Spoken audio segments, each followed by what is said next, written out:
अस्सलाम वालेकुम, I am doctor Imran, assistant professor of medicine from prevention and cure. आज हम बात करेंगे हेमरॉइड्स के हवाले से, जिसको पाइल्स या बवासीर भी कहा जाता है, जो कि जानलेवा बीमारी तो नहीं है, लेकिन इसकी कॉम्प्लिकेशंस और क्वालिटी ऑफ लाइफ डिस्टर्ब कर सकती है। बवासीर होती क्या है, इसकी वजूहात क्या है और ये क्या काबिल इलाज है, क्या इसका मुकम्मल क्योर अवेलेबल है, इन तीन चीज़ों को हम डिस्कस करेंगे। बवासीर से मुराद ये है कि जो आपकी रेक्टम है और उसका जो नीचे वाला पार्ट है, जिसको मकद या एनस कहते हैं, उसके अंदर वाली जो दीवार होती है, इंटरनल वॉल्स होती है म्यूकोजा की, उसमें कुछ वेन्स प्रोमिनेंट हो जाती हैं।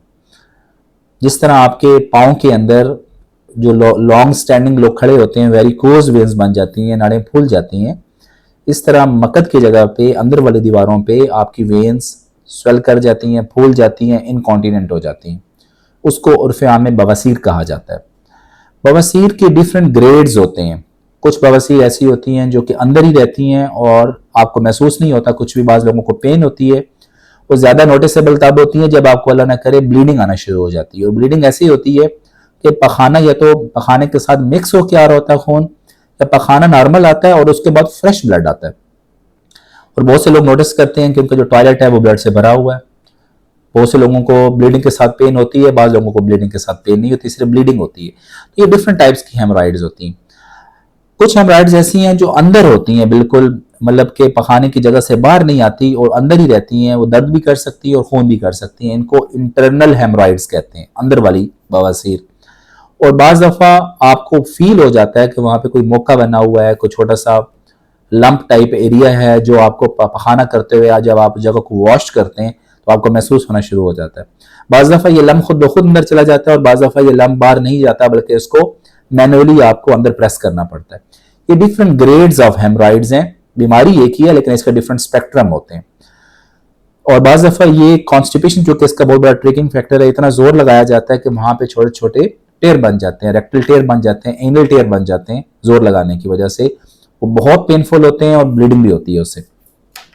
अक्सर हमारे पास जो मरीज हेमराइड्स के साथ होते हैं, अमूमन वो ब्लड लॉस अनीमिया की वजह से आते हैं। हीमोग्लोबिन उनका कम होता है और जब उसका सोर्स तलाश किया जाता है तो वो स्पेशली बात बताते हैं कि हमें हेमराइड्स हैं, पुराने हेमराइड्स हैं और उसके की वजह से हमें ऑन एंड ऑफ ब्लीडिंग होती है। एक ब्लीडिंग तो वो है जो कि वाज़े नजर आती है, जिसको मैक्रोस्कोपिक ब्लीड कहते हैं, कि पूरा टॉयलेट भरा हो।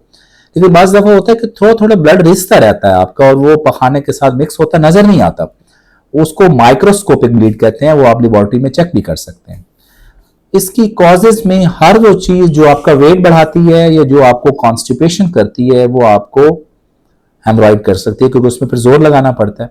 अब कॉन्स्टिपेशन पे मैं ज़्यादा वीडियो बना चुका हूँ, उसकी मल्टीपल कॉजेज हैं। बाज़ फैमिलियल टर्म्स होते हैं, क्रॉनिक इडियोपैथिक पुरानी कॉन्स्टिपेशन चल रही होती है, वो जोर लगाने की वजह से नीचे से वो आपके जो वेन्स होती हैं वो प्रोमिनेंट हो जाती हैं।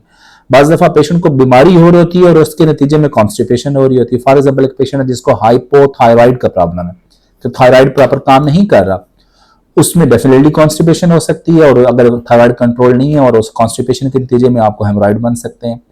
बहुत से लोग ऐसी अद्वियात ले रहे होते हैं, जिस तरह ब्लड प्रेशर की कुछ अद्वियात हैं, शुगर की कुछ अद्वियात हैं, जो कॉन्स्टिपेशन करती हैं और उसके नतीजे में आपको हेमराइड बन सकते हैं।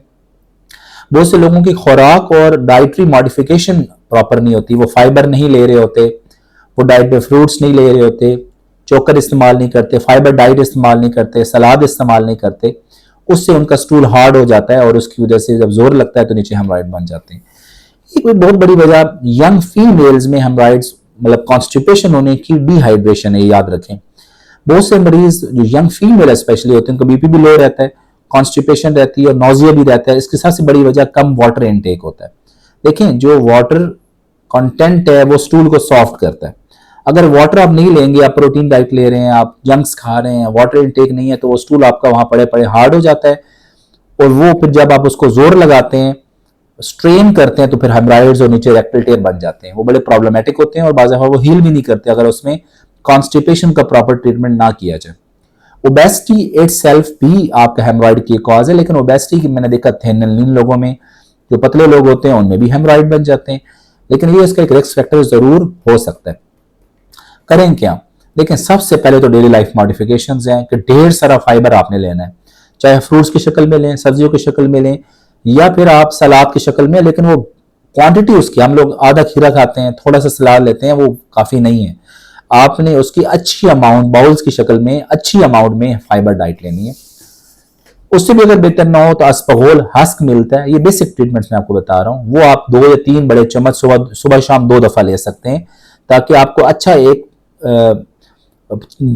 जो है वो फाइबर डाइट मिले, एक उसका अच्छा जो है वो फाइबर की वजह से वो स्टूल आपका सॉफ्ट रहे, मोबिलिटी में रहे और सख्त ना हो और हेमराइड से आप बच सकें। इसके अलावा वाटर कंटेंट आपने बहुत अच्छा रखना, ये बड़ी जरूरी बात है। मैं समझता हूँ कि 3.3 टू 3.5 लीटर तक वाटर इस्तेमाल करना चाहिए स्टूल को सॉफ्ट करने के लिए। वो मेजर करके पिए, स्पेशली गर्मियों में जब आपको पसीना आए। बल्कि मैं समझता हूँ सर्दियों में ज्यादा कॉन्स्टिपेशन होती है, क्योंकि प्यास भी लगती है और हम बिल्कुल पानी नहीं पीते और खाना खाना भी ज्यादा होता है, सर्दियों में भूख ज्यादा लगती है, तो बड़ा बड़े जो है वो सारा जो स्टूल होता है वो हार्ड हो जाता है। तो आप चूंकि वाटर कंटेंट भी नहीं ले रहे होते तो उसकी वजह से वो हेमराइड्स का एक रिस्क फैक्टर हो सकता है। तो सर्दियों में पानी को मेडिसिन के तौर पे इस्तेमाल करना चाहिए। इसके अलावा अगर उससे बेहतर ना हो, आपको पेन भी हो रही हो, ब्लीडिंग भी हो रही हो, तो हम पहले तो मेडिकल ट्रीटमेंट करते हैं। उससे पहले आपको एक डॉक्टर के पास जाना है, क्योंकि जो बड़े पखाने में खून आने की वजह है, बेशक सबसे मोस्ट कॉमन काज तो बवासीर ही होती है, लेकिन इसके अलावा और भी बड़ी सीरियस कॉजेज भी हैं।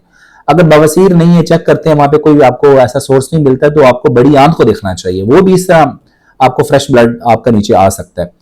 तो जरूरी नहीं होता कि हर खून जो आपका बड़े पखाने से आ रहा है वो बवासीर की वजह से हो, इसकी और भी बड़ी वजूहात होती हैं। तो सबसे पहले उसका मुआयना करने की जरूरत है। अमूमन हम फिंगर के जरिए उस जगह का मुआयना करते हैं। फीमेल डॉक्टर्स भी अवेलेबल होती हैं, फीमेल सर्जन भी कर सकती हैं ये काम।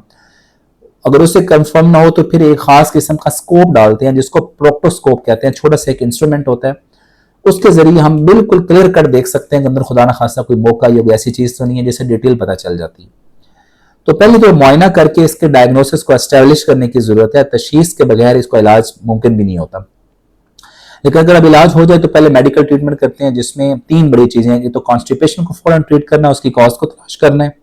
दूसरा, आपने अपने जो ब्लीडिंग सोर्स है उसको रोकना है, और कुछ दवाइयां और होती हैं जिसकी वजह से वो ब्लीडिंग आपकी बेहतर हो जाती है, बवासीर भी बेहतर हो जाती है।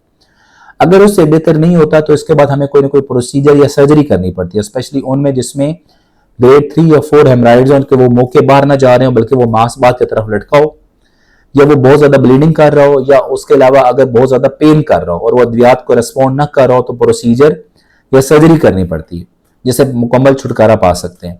प्रोसीजर में 2 बड़े काम किए जाते हैं। एक तो हम बैंड लगाते हैं, बैंड लाइगेशन, उस हेमराइड के इर्द गिर्द आप छोटा सा बैंड बांध देते हैं प्लास्टिक का, जिससे वो खुद गिर जाता है। या बाज़ दफा स्क्लेरोथेरेपी इंजेक्शन लगा दिया जाता है, जिससे वो खुद ब खुद जो बर्न होकर खत्म हो जाती है। अगर ये मुमकिन ना हो तो फिर हम सर्जरी छोटी सी करते हैं, वो बहुत माइनर सी सर्जरी है, जिसको सर्जिकल हेमराइडेक्टमी कहा जाता है। वो डेफिनेटली सर्जन करेगा, वो डॉक्टर आपको रेफर करते हैं सर्जन के पास जब वो मेडिकल को ट्रीटमेंट को रिस्पॉन्ड ना कर रहा हो।